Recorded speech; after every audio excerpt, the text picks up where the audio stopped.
All right, so you're here because you want to really get into something interesting, but you don't want to get bogged down with too much detail, I right? get to the good stuff, right? The Yeah, aha moments. exactly. And today we're going to be diving into Kavita Kane's book, Menaka's Choice. Oh, those give you fun. Yeah. Yeah, so um, the material you sent over takes a look at the way that Kane takes this character, Menaka, Hmm. who really is a very, very minor character in the larger epic, the Mahabharata, and how she kind of brings her story to the forefront. And it's really interesting because it kind of speaks to this larger trend of, uh, you know, modern Indian writers who are revisiting these ancient myths and particularly focusing on the female characters who have been so often kind of marginalized and almost sidelined in those stories. Right, like they're hidden in plain sight, right? Yeah. And it raises some interesting questions about the patriarchal nature of those original narratives and the structures within them. It's like a rescue mission for these characters. Yeah. Yeah, totally. And, when you think about the Ramayana and the Mahabharata, it's like just this huge storehouse of stories, Yeah. right? We all know the big players, but there are all these other really interesting characters whose experiences haven't really been fully explored. Yeah, and so today we're going to be looking at Kavita Kane's take on one of those characters, That's right, Menaka. Menaka's. Yeah, so to even understand what Kane is doing, we kind of have to go back to the source material and ask, who was Menaka traditionally speaking? Yeah, so in the traditional scriptures, Menaka's role is actually pretty minimal. She's mainly known as a celestial nymph or an apsara who is tasked by Indra, the king of the gods, with a very specific mission. She has to interrupt the meditations of this sage, Vishwamitra. I see. So this is kind of setting up the scene here. Right, and so, this encounter results in Menaka becoming the mother of Shakuntala, who in turn gives birth to Bharata, who's the namesake of India. Oh, wow. Okay, so she's actually a pretty pivotal link in this ancestral line, right?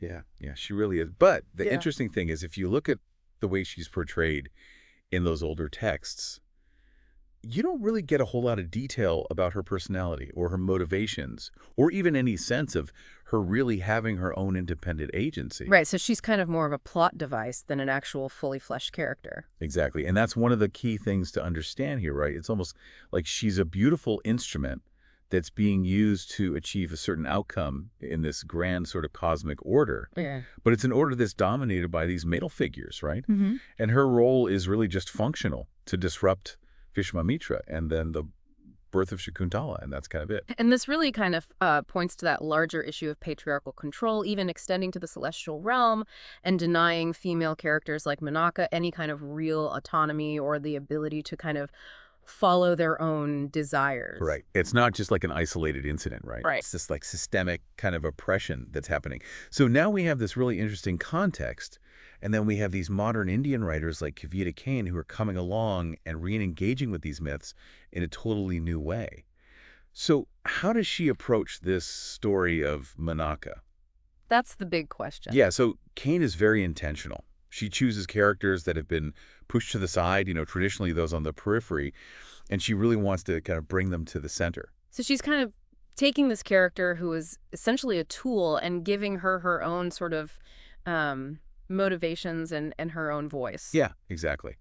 And what she does is she tells the story of Menaka's choice from Menaka's point of view. Okay, that's a big shift. Right, right. So instead of having this kind of traditional male-centered narrative, she's allowing us to see the world through Menaka's eyes and understand her thoughts and feelings and her motivations. And she goes into all this really great detail. You can tell she's done her research. And she really portrays Menaka as this noble, strong, courageous, intelligent character. So it's really a world away from this very minimal kind of flat character that she was in those earlier texts. Totally. It's like she's rescued her from the background and made her the star of the show. So what are some of the biggest ways that Kane's version of Menaka differs from the traditional view? So I think the key difference is agency, right?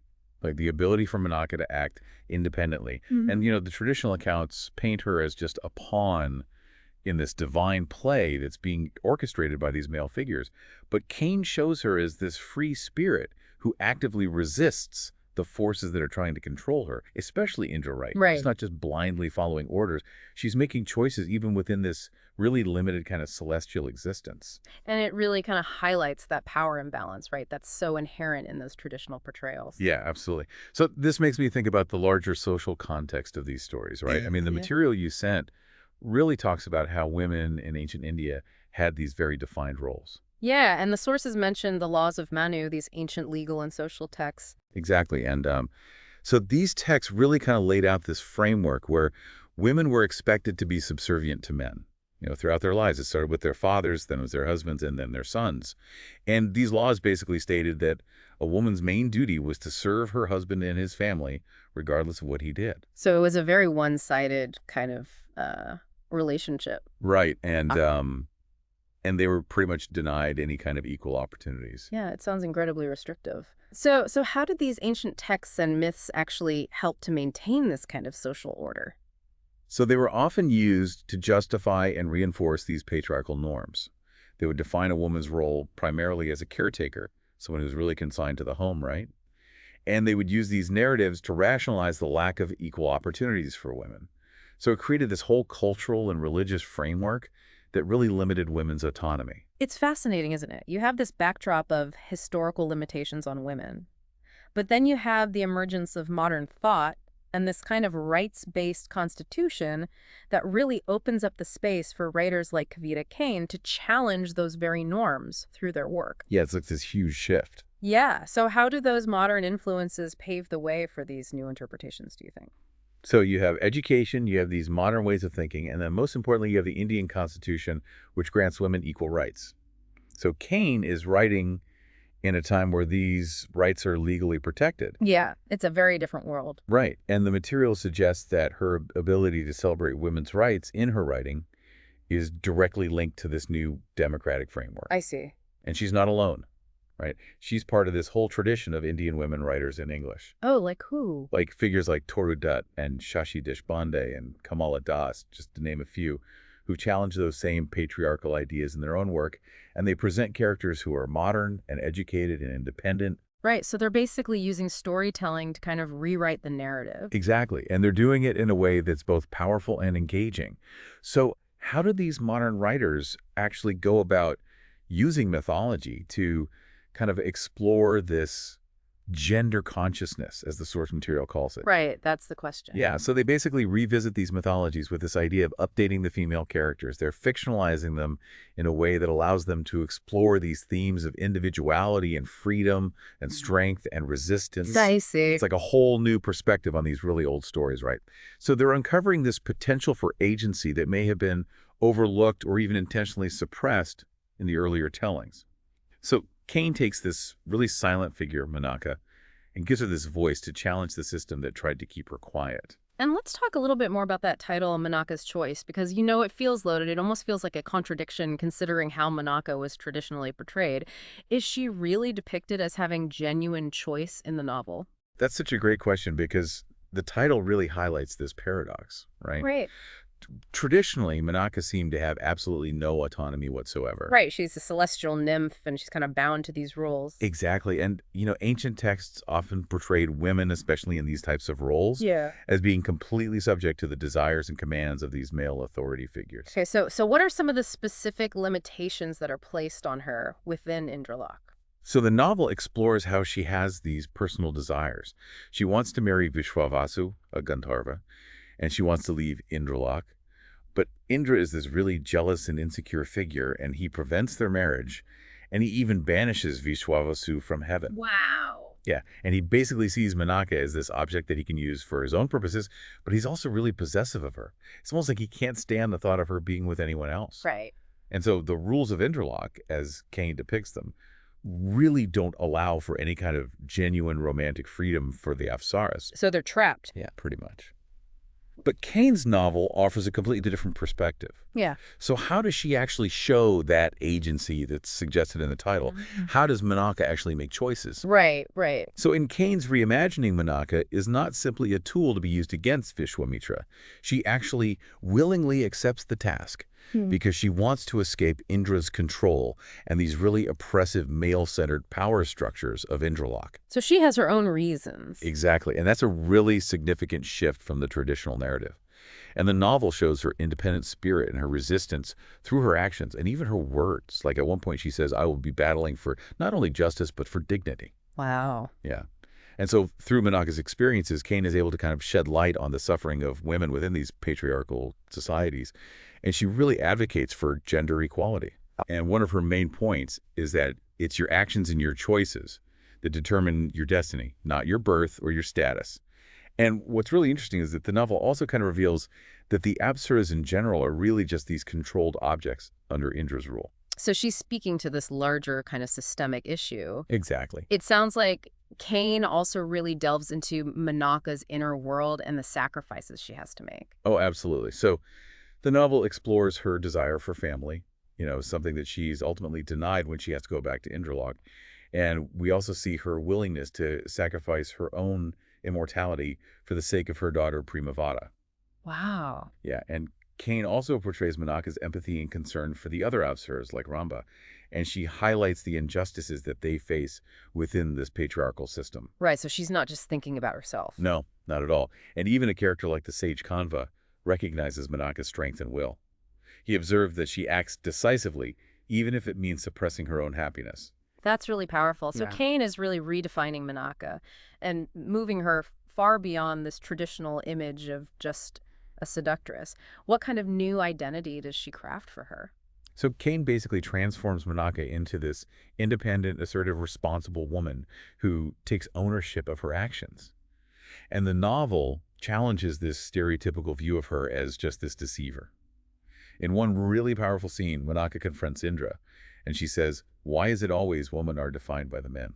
Wow, that's a really great line. Yeah, and she actually presents Indra with a choice, forcing him to kind of confront the consequences of his actions. That's a bold move. Yeah, and Kane has said in interviews that she uses these ancient myths to address contemporary issues by looking at the epics through the lens of women and these minor characters who have been overlooked. And that's really what we're trying to do here as well, right? Exactly. So the source material also talks about this concept of the gaze in Kane's narratives. Yeah, can you explain a little bit more about what that means and how it relates to female desire? Sure. So the gaze in literary theory refers to the way that we look at and perceive others and how that can reflect power dynamics. Okay. And so Kane uses the gaze as a way to depict female desire. She's allowing for this visual expression of emotions and aspirations, but she's doing it for both men and women. Okay, so it's not just a male gaze. Exactly. And I think that's a really important distinction. She's reclaiming the gaze as a female subject, and she's creating this space where female desire can exist freely and independently of masculine control or definition. Yeah, and this is so interesting because the source mentions that in later periods of Indian history, there was a decline in the freedom and opportunities for intellectual and spiritual growth that women had in this earlier Rig Vedic period. Right. And so Kane's work, in a way, can be seen as an attempt to recover some of that earlier sense of female agency and expressive power.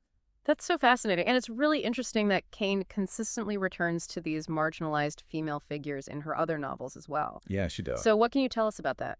Yeah, so Menaka's choice is part of this bigger pattern in her writing. Her other novels, Karna's Wife, Sita's Sister, and Lanka's Princess, they all focus on giving voice to these lesser-known female characters who exist on the fringes of these really well-known myths. So she's got a type.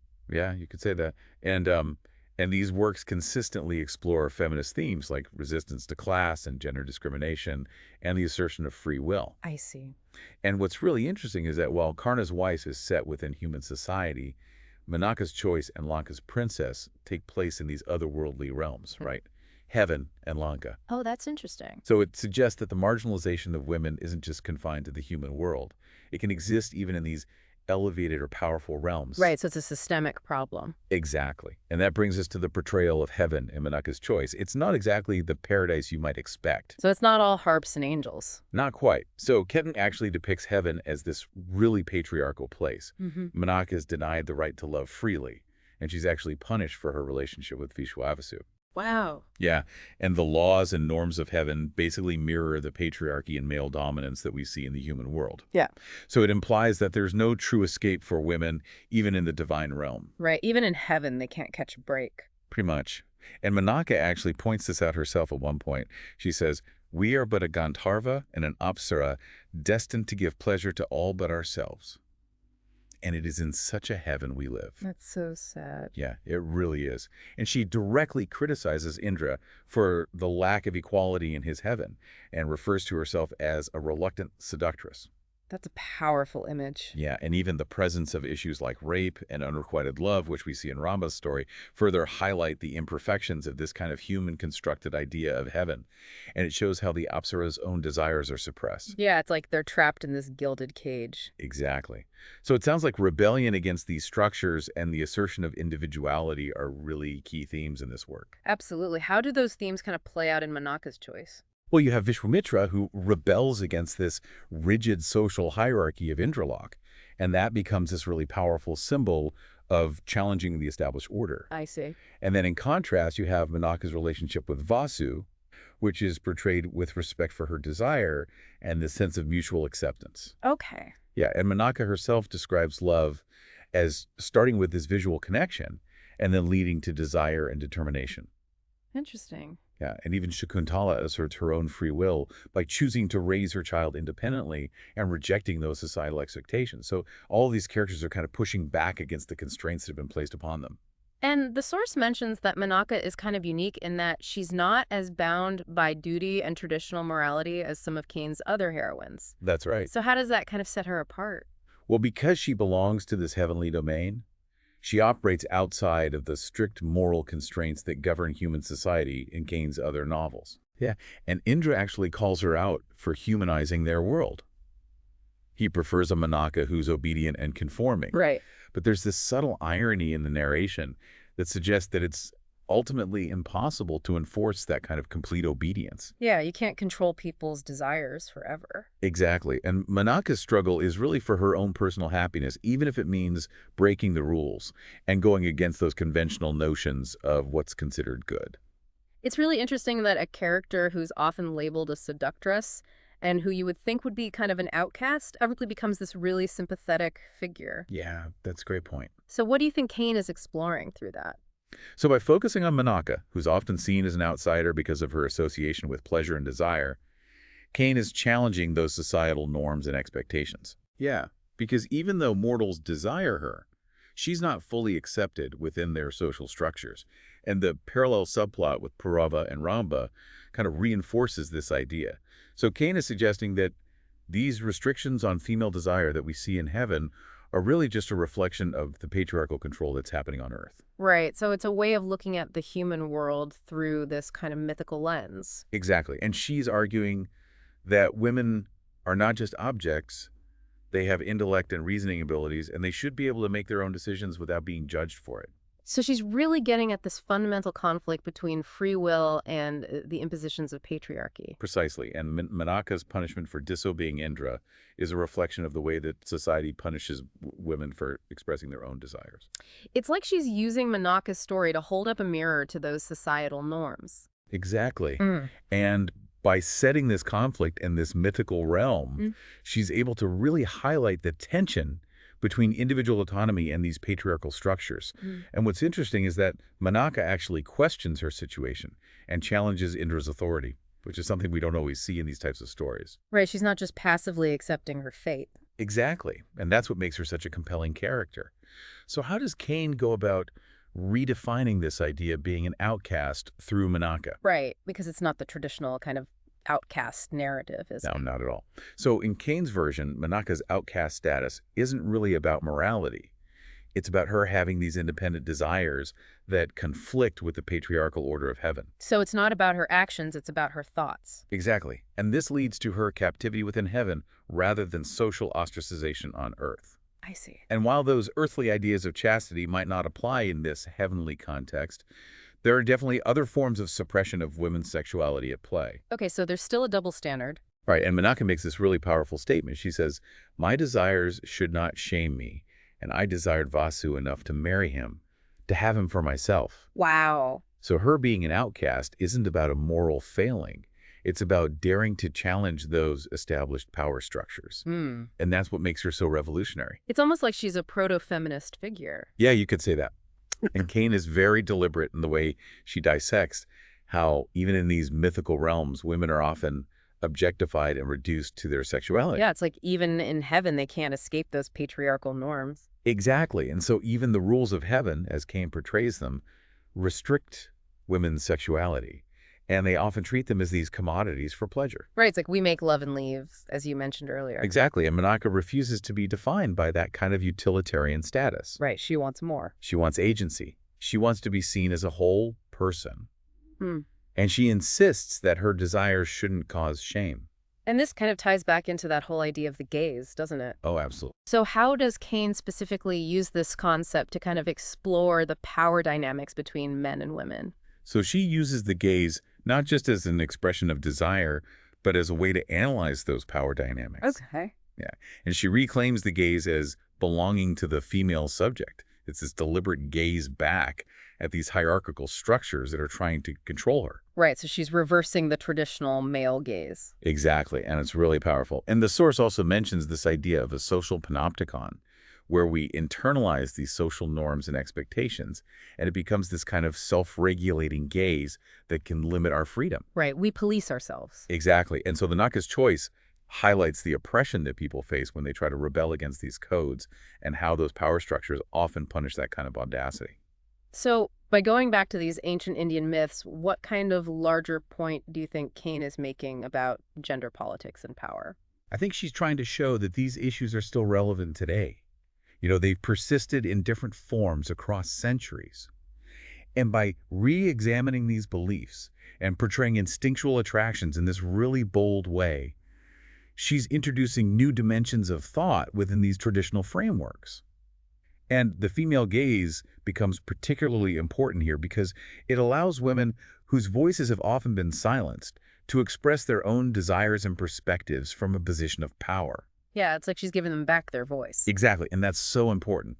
So the source also talks about Kane's use of internal monologues in her writing. Right. Can you say a little bit more about how that technique works in Menaka's choice? Yeah, so she uses these short internal monologues to reveal the character's deeper insights and motivations.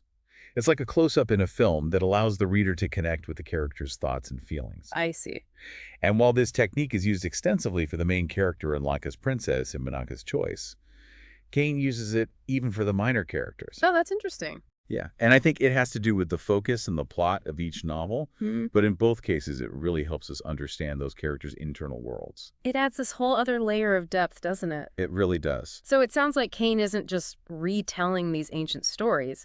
She's actively engaging in arguments against patriarchal norms through her characters. Oh, absolutely, and she does this in a variety of ways. So, for example, in one of her other works, the character Urmila directly questions the responsibilities of men within this patriarchal structure. I see. Yeah. And in Menaka's Choice, Menaka's own arguments, and even Shakuntala's later assertion of her free will, serve to challenge those traditional interpretations of the myths.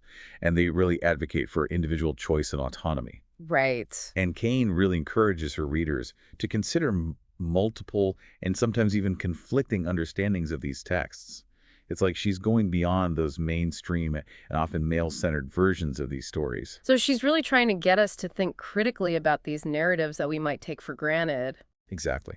So ultimately, how does Kavita Kane's use of this feminist gaze back, as the source material calls it, kind of reshape our understanding of these really influential stories? Yeah, that's the big question. So she challenges those long-standing hierarchical structures of cultural submission by offering this really compelling female perspective. And by giving her characters agency and a voice, and by using this female gaze throughout her writing, she creates this powerful counterpoint to that traditional male gaze. So she's turning the tables. Exactly, and it's really subversive. And I think her authorial gaze can be seen as both feminist and feminine. Feminist in its direct rebuttal of these limiting notions about women and feminine in its establishment of difference grounded in mutual respect. That's a really great distinction. And by focusing on these traditionally marginalized characters, Kane is able to kind of sneak in these really radical ideas without attracting too much criticism from more traditional parts of society. That's really clever. Right, and so she reveals the mythological roots of these ideas about conformity and transgression that are often tied to female sexuality. Okay. And so the different fates of characters like Sita and Menaka and Surpanaka kind of speak to these prevailing ideas of what's considered sacred and profane. Right. And Kane's use of the gaze and this gaze back exposes those underlying connections between sex and gender and power within patriarchy. So ultimately, her main goal is to deconstruct those age-old notions of the divine and the monstrous feminine that have been used to control and oppress women for so long. Exactly. And that's really the heart of her work. Well, this has been a fascinating deep dive into Kavita Kane's Menaka's Choice, and it's really been enlightening to see how she and other contemporary Indian women writers are reclaiming and reinterpreting these mythological narratives. I agree. And it's so interesting how she gives a voice to these characters like Menaka who've been so marginalized and offers this fresh perspective on stories that we all thought we knew. And she does it in a way that's both thought-provoking and entertaining. Exactly, and I think she really delivers on those aha moments. Yeah, totally. And what's really compelling to me is how she uses these ancient stories to speak to contemporary issues. And it makes you think about how those power dynamics and societal expectations have really persisted across centuries. Yeah, you can draw a straight line from those ancient myths to the world we live in today. Absolutely. And that's both fascinating and a little bit scary. It is. So I guess that leaves us with a final thought for our listeners. Okay, shoot.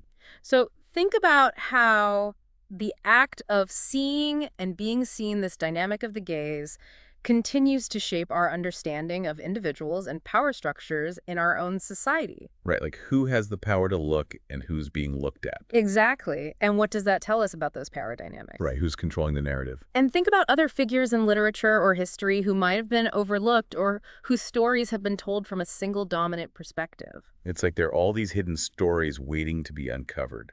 What new interpretations might emerge if we consciously shift our own gaze and start to look at things from a different angle? That's a great question. And I think that's something for all of us to ponder. I agree. It's really about challenging those assumptions and opening ourselves up to new possibilities. So go out there and find those hidden stories, and let's start rewriting the narrative together. That's a great way to end it. Thanks for joining us for this deep dive, and we'll see you next time. Bye, everyone.